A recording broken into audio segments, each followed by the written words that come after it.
மாண்புமிகு முதலமைச்சர் புரட்சி தலைவர்களுக்கு எங்களுடைய பாராட்டுகள். ஏன்னா முதலீட்டு மாநாடு அறிவித்த உடனேயே தொலைநோக்கு திட்டம் 2023 துவக்கம் என்று அனைவருக்கும் தெரியும். ஏன்னா அவங்க தமிழகத்தை முதன்மை மாநிலமாக உருவாக்கிவிட வேண்டும் என்ற அடிப்படையில் பயணித்துக் கொண்டிருக்கிற மாண்புமிகு முதலமைச்சர் புரட்சி தலைவர் அவர்களுக்கு கிடைத்த மாபெரும் வெற்றி என்று சொல்ல வேண்டும். இதன் மூலம் தமிழகம் தொழில்துறையிலே முதலிடத்தை பிடிக்கும். அது மட்டுமல்ல, முதலீட்டாளர்கள் ஆர்வத்துடன் முதலீடு செய்திருக்கிறார்கள். 1.5 லட்சம் கோடி என்று இருப்பது 2 லட்சம் கோடியை தாண்டும் என்று சொல்கின்ற செய்தி உண்மையிலே மகிழ்ச்சி அளிக்கிறது.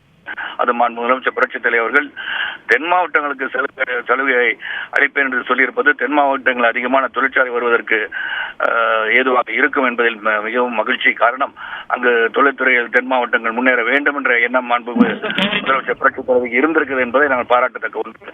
ஆக இந்த மாநாட்டை மிகப்பெரிய வெற்றிகரமான ஒரு மாநாடு, தொழில் வளம் பெருகும் மற்றும் வேலை வாய்ப்புகள் அதிகரிக்கும், தமிழகம் செழிப்பான ஒரு மாநிலமாக உயரும் என்பதில் எந்த ஒரு ஐயமும் இல்லை என்றுதான் நான் சொல்ல வேண்டும்.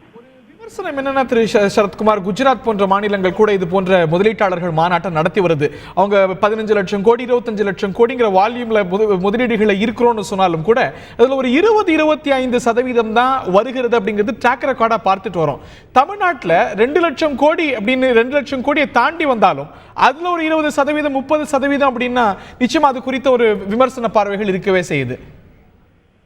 விமர்சன பார்வை இருந்தாலும் முதல்ல 1.5 லட்சம் கோடி எதிர்பார்க்கப்பட்டது என்று சொல்லும் போது 2 லட்சம் கோடி என்று தற்போது நிலைமை இருக்கிறது என்று சொல்லும் போது நீங்க 20% எடுத்துக்கிட்டீங்கன்னா கூட அந்த 1.5க்கு மேலே தான் அது இருக்கும். ஆக அப்படி இருக்கும்போது முதலீட்டார் ஆர்வமுடன் வந்திருப்பதை நாம் பார்க்கும்போது நிச்சயமா இது ஒரு வெற்றியாகத்தான் கருத வேண்டும். இது தமிழகத்திற்கு ஒரு முன்னேற்ற பாதையில், தொழில்துறையில் முன்னேற்ற பாதையில் செல்வதற்கு, முதலிடத்தை தக்க வைத்துக் கொள்வதற்கு இது நிச்சயமாக ஒரு சிறந்த மாநாடாக தான் கருத வேண்டும். மாண்புமிகு முதலமைச்சர் புரட்சி தலைவர் இந்த முயற்சி வெற்றி என்றே நாம் சொல்ல வேண்டும். நீங்க தென் மாவட்டத்தை சேர்ந்த ஒரு சட்டமன்ற உறுப்பினர், இந்த மாநாட்டில் கூட அதற்கான போக்கஸ் தான் சொல்லப்பட்டது. தென் மாவட்டங்களில் முதலீடு செய்யும் பொழுது சலுகைகள் அறிவிக்கப்பட்டிருக்கு. சென்னை, கோயம்புத்தூர் தொடர்ந்து முதலீடுகளை ஈர்த்து வருகிறது.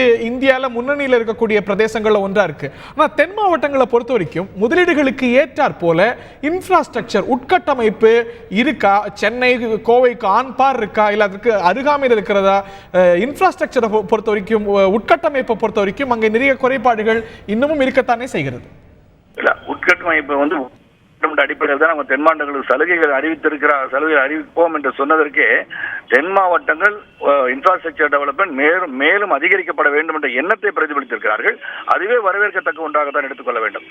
ஏன்னா நிறைய தொழில் மட்டுமல்ல, மற்ற விதமான அனைத்து பிரச்சனைகளுக்கும் வேலை இல்லாமல் இளைஞர்கள் இருப்பதை தவிர்ப்பது மற்றும் வேறு விதமான பிரச்சனைகள் உருவாவதை தடுப்பதற்கு இது நிச்சயமாக ஒரு நல்ல ஒரு முயற்சியாகத்தான் இருக்கும்.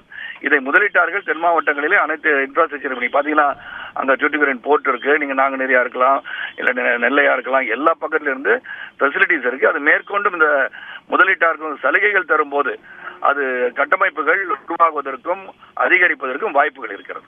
நன்றி திரு சரத்குமார், உங்களுடைய கருத்துக்களுக்கு.